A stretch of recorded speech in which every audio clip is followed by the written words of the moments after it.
বন্ধুগণ কেমন আছেন? আলহামদুলিল্লাহ ভালো আছেন আশা করি। আমিও ভালো আছি। তো আজকে আমরা শিখব যে কিভাবে আমরা এরকম একটি ইফেক্ট তৈরি করব। কিভাবে আপনি টেক্সটে অথবা একটি শেপে কিভাবে এরকম ইফেক্টটি দিবেন। তো এটা আমরা আজকে শিখব। তো চলেন শুরু করা যাক। আমরা প্রথমে একটি ডকুমেন্ট নিউ ডকুমেন্ট। তো নিউ ডকুমেন্ট A4 সাইজের ডকুমেন্টটা নিছি। আমরা প্রথমে এই ডকুমেন্টের কালার পরিবর্তন করতে চাই। তো কালার পরিবর্তনের জন্য আমরা দেখছি এর আগে আমি একটি ভিডিও আসে কিভাবে কালার পরিবর্তন করবেন। তো ভিডিওটি দেখে নিবেন। তো বন্ধুগণ আমরা এই পেজের কালার এটা নিয়ে নিলাম। দেন আমাদের কাজ হচ্ছে কি করা? একটি ইলিপস টুল নেয়া।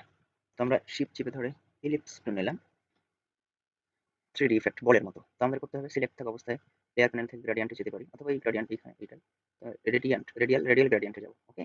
তারপরে বলটা কালো আছে আমি যদি কালারটা পরিবর্তন করতে চাই তাহলে এখানে ডাবল ক্লিক করতে হবে। তো ডাবল ক্লিক করলাম। দিয়ে আমরা কি কালারের বলটা নিতে চাই, ঠিক আছে? আমরা এই কালার নেই। দেন এখানে আমরা যদি এখানে একটা নতুন করে নিয়ে টেনে এখানে আনতে পারি।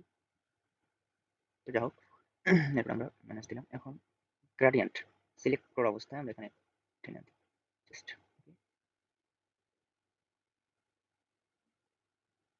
তো মোটামুটি এটা একটা ইফেক্ট আসছে বলের মতো।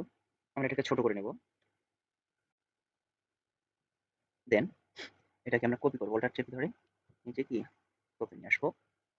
আমরা এটা রাখার জন্য একটা আলাদা কপি করতে চাচ্ছি। এইদিকে রেখে দিলাম। যাই হোক এই দুইটাকে আমরা আমাদের কাছে হচ্ছে দুইটাকে ব্লেন্ড করা। তো আমরা দুইটাকে সিলেক্ট করবো। দিলাম অফসেট থেকে মেক ব্লেন্ড 4টা দেওয়া আছে। তো এটা আমরা একটু বাড়াতে এখানে ব্লেন্ডিং অপশনে গেলাম। গিয়ে প্রিভিউ দিলাম স্মুথ কালার এখানে স্পেসিফাইডে দিলাম। তো এখানে আনার পরে আমরা এটাকে করলাম একটু বাড়াবো। 4টা দিই। এখন এখানে সিলেক্ট করে আমরা একটু ছোট করে নিই বলগুলো। হ্যাঁ যাই হোক ছোট করে নিলাম। এখন আমাদের কাজ হচ্ছে কি করে শেপটা আঁকানো। তো আমরা শেপ আঁকার জন্য আমরা যদি টেক্সট নেই, অনেকে টেক্সটে লিখতে চান। তো টেক্সটে আসলে লেখা যাবে না কেন? কারণ আপনি যদি টেক্সটে লেখেন তাহলে টেক্সটের কিন্তু একটা পাত না, ঠিক আছে? টেক্সটের পাত একটা না, টেক্সট অনেকগুলো পাত। যেমন স্ট্রোকটা এখানে একটু বাড়িয়ে দিই আমরা। স্ট্রোকটা বাড়িয়ে দিলাম, ফিল কালারটা নান করে দিলাম। এখন দেখেন এখানে স্ট্রোক একটা না, পাত একটা না, এই যে অনেকগুলো পাত, দুইটা পাত মূলত এখানে একটা। তো এটাকে আমরা করতে পারি। তো আমরা একটা পরবর্তী ভিডিও করবো যে কিভাবে আপনি টেক্সটে এই ইফেক্টটা তৈরি করবেন। ভিডিও লং যেন না হয়, তাহলে আমরা টেক্সটে করতে পারবো। যেহেতু আমাদের মেইন থিম হচ্ছে একটা পাত হতে হবে।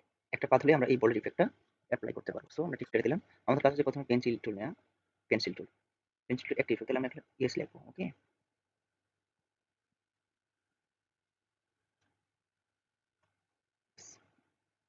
ওকে? আচ্ছা। আমি ইয়েস লিখলাম।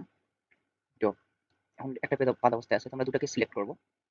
সিলেক্ট করে আবার ব্লেন্ড থেকে রিপ্লেস স্পিন করলে আমাদের রিপ্লেস হয়ে গেল। দেন এখানে ডাবল ক্লিক স্পেসিফাইড আছে। তো এটা আমরা এরকম করে এটাকে বাড়াই দিই। এভাবে আমরা বাড়াই দিলাম। দেন আমাদের এই ইফেক্টটা কি হয়ে গেল? তৈরি হয়ে গেল। এভাবে আমরা ইফেক্ট তৈরি করতে পারি। আরেকটা এখানে হ্যাঁ, এভাবেই আমরা ইফেক্ট তৈরি করতে পারি। Effect okay? Thank you so much. এরকম নতুন ইনফরমেটিভ ভিডিও পাওয়ার জন্য আমার সাথে থাকুন। বেল আইকনটি প্রেস করে দিন। ধন্যবাদ।